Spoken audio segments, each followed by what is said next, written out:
कोणताही दागिना 1 ग्रॅमचा घेतल्यानंतर तुमच्या मनात नेहमीच एक शंका राहते की ह्या दागिन्याला एक्सचेंज ऑफर आहे का? तर आजच्या या व्हिडिओमध्ये तुमच्या मनातले सर्व कन्फ्युजन मी दूर करणार आहे. पूर्ण व्हिडिओ शेवटपर्यंत बघा, जेणेकरून तुम्हाला माहिती पडेल की कोणता दागिना एक्सचेंज केला जातो आणि कोणता दागिना एक्सचेंज केला जात नाही, की कोणत्या साईडला तुम्ही घेतला आहे, कुठून घेतला आहे, त्याच्यावर डिपेंड राहतं की आपण एक्सचेंज दागिना करू शकतो का. चला तर मग शेवटपर्यंत व्हिडिओ बघा. वेळ न घालवता आपण व्हिडिओला सुरुवात करूया. नमस्कार, जय महाराष्ट्र.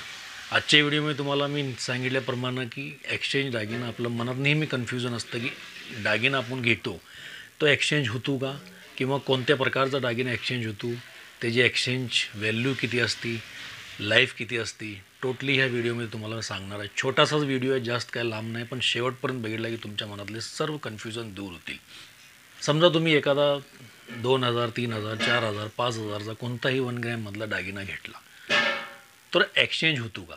सगळ्यात पहिला महत्त्वाचा मुद्दा की तुम्ही ऑफलाईन घेतला का ऑनलाईन घेतला आहे, ह्या दोन गोष्टी डिपेंड करतात. पहिलं आपण ऑनलाईनविषयी बोलूया. ऑनलाईनविषयी जर तुम्ही घेतला, ऑनलाईन दागिना तुम्ही घेतल्यानंतर ती एक्सचेंज करता येतं का? तर कोणतेही ऑनलाईन साईट, एकदा दागिना तुम्ही विकत घेतला की तो एक्सचेंज पॉलिसीमध्ये येत नसतो. नेहमी तुम्ही बघत असाल ऑनलाईन आणि ऑफलाईन ह्या दोन्हीचा रेटचा डिफरन्स असतो, क्वालिटीचा डिफरन्स असतो. कारण तुम्ही ऑफलाईन जी आहे दागिना बघून घेता, क्वालिटी बघ. ऑनलाईन तुम्ही वस्तू जेव्हा घेता तेव्हा ऑनलाईनच्या हिशोबानं तुम्ही जी काही रेट असेल, समजा 2000 असेल, 3000 असेल, 2500 असेल, त्या हिशोबानं तुम्ही दागिना घेता. तो दागिना घेतल्यानंतर एक्सचेंज ऑफरमध्ये, ऑनलाईनमध्ये एक्सचेंज ऑफर होत नसती. आता ऑफलाईनचा विषय काढतो. ऑफलाईनमध्ये तुम्ही दागिना घेतल्यानंतर कोणत्याही गावाकडं असला, कोणत्याही सिटीमध्ये असो, कोणत्याही दुकानातून घेतला तर तो 1 ग्रॅमचा दागिना 50% एक्सचेंज हा नियम आहे. 50% एक्सचेंज दागिना होतो. डिपेंड करते की तुम्ही ती ऑफलाईन घेतलेला असावा. बरेच लोकांना कन्फ्युजन असतं, मला कमेंटद्वारे विचारतात की दागिना एक्सचेंज आहे का. आता समजा तुम्ही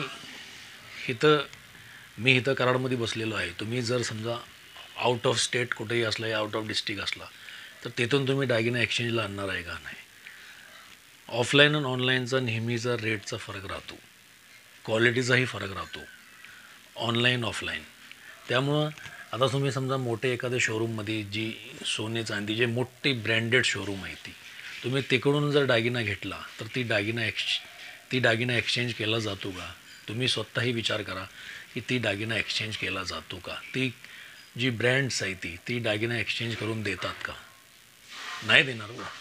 डिपेंड नेहमी राहतं की नेहमी लक्षात ठेवा की जर तुम्ही कुठल्याही दुकानातून घेतला तर त्याची वॉरंटी, रिप्लेसमेंट, एक्सचेंजचा अर्थ ही नाही की तुम्हाला पैसे मिळणार. एक्सचेंजचा अर्थ असतो की समजा तुम्ही 2000चं प्रोडक्ट घेतलेला आहे 1 ग्रॅममधला, तर त्याचे 1000 रुपये व्हॅल्युएशन धरली जाईल. नेक्स्ट परचेसला तो 1000 कमी होतात, वरचे पैसे घालून ते एक्सचेंज केला जाईल. हा एक प्रोपगंडा नियम आहे. दुसरा, त्याला 1 वर्षाच्या आत काही दुकानदार पॉलिश फ्री देतात, काही दुकानदार देत नाही. आणि कस्टमरनंसुद्धा नेहमी लक्षात ठेवावं, समजा एखाद्या प्रोडक्टचे 2000 प्राईस ठरलेले आहे, तर एक दुकानदार जे डिस्काउंट देतो त्या रेटमध्ये तुम्ही जर डिस्काउंटच्या हिशोबाने घेतला तर त्यालाही एक्सचेंज द्यायला परवडेल.